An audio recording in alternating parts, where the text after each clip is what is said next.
Before the first bomb fell on Iran, before the first American soldier came home in a flag-draped coffin, before oil hit $100 a barrel, there was a plan, a secret plan, a plan that was never shared with the American public, never debated in Congress, and never fully explained even in classified briefings.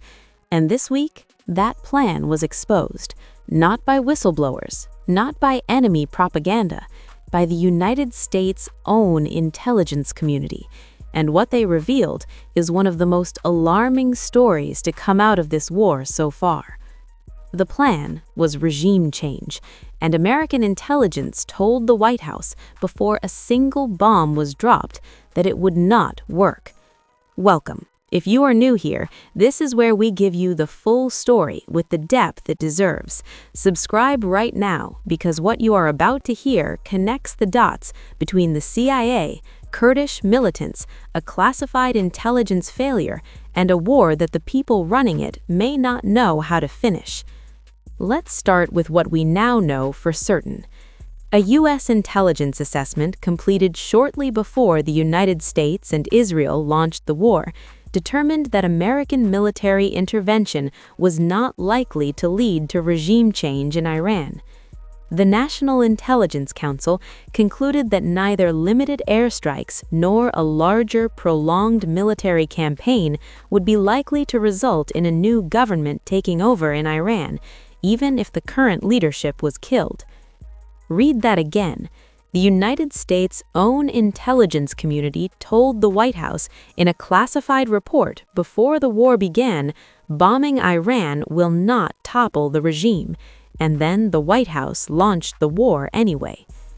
The intelligence assessment concluded that no unified opposition coalition was poised to take over in Iran if the supreme leader was killed. It determined that Iran's establishment would attempt to preserve continuity of power. And that is exactly what happened. Khamenei was killed on the first night. Within days, Iran's clerics appointed his son, Mujtaba Khamenei, as the new supreme leader. Mujtaba is close to Iran's Revolutionary Guard Corps, considered more hard-line than his father, and more pro-nuclear weapons than the man the United States just assassinated. The United States killed the supreme leader of Iran, and Iran responded by replacing him with someone even more extreme. If you are getting value from this breakdown, like this video right now and share it. This story is too important to stay buried in the noise. Now let's go deeper, because the bombing campaign was only the visible layer of this strategy. Underneath it, a covert operation was already being assembled. The CIA and Israel's Mossad have been coordinating with Kurdish-Iranian opposition factions along the Iraq-Iran border with the goal of taking over specific territory in Iran's Kurdish region to challenge the regime and inspire a broader uprising.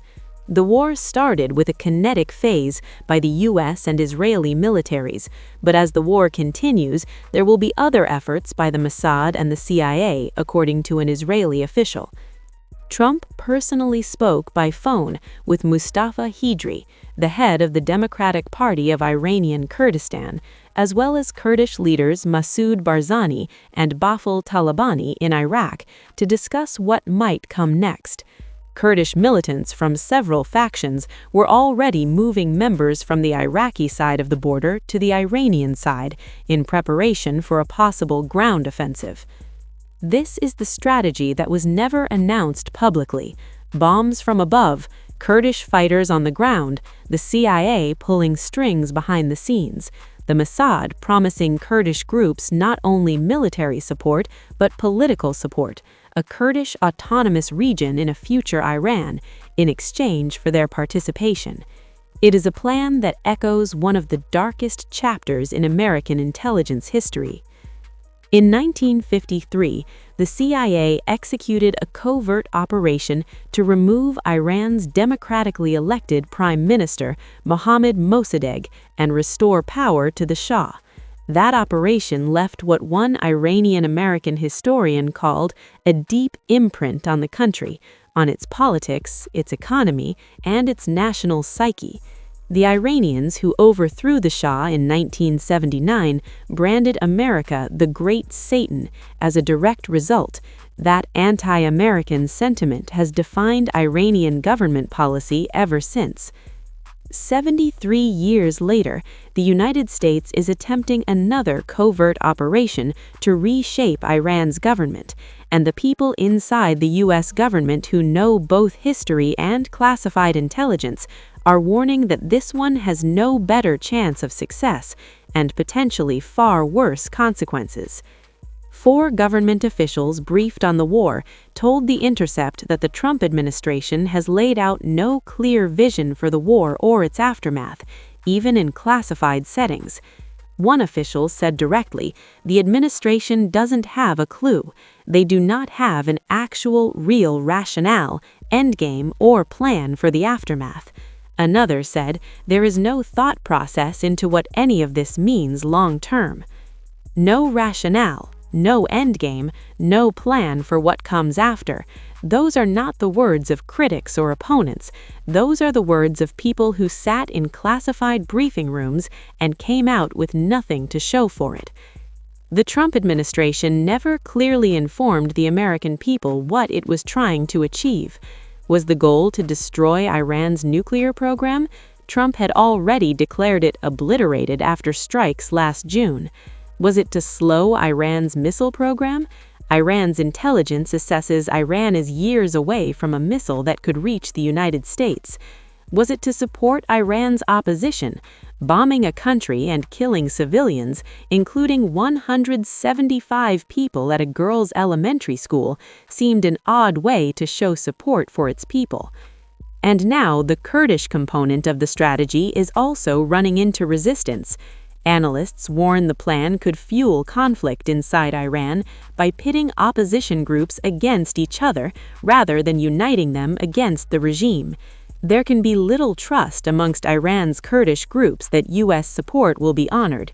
Trump's approach is very much a DIY approach to regime change, one that advances the goal without any responsibility for what follows. The U.S. can simply walk away and leave the mess behind. The United States has done exactly that before, in Iraq, in Libya, in Afghanistan. The pattern is documented, the consequences are documented, and the people designing this operation are walking directly into the same pattern again, with their own intelligence community telling them so in writing before the first strike was authorized.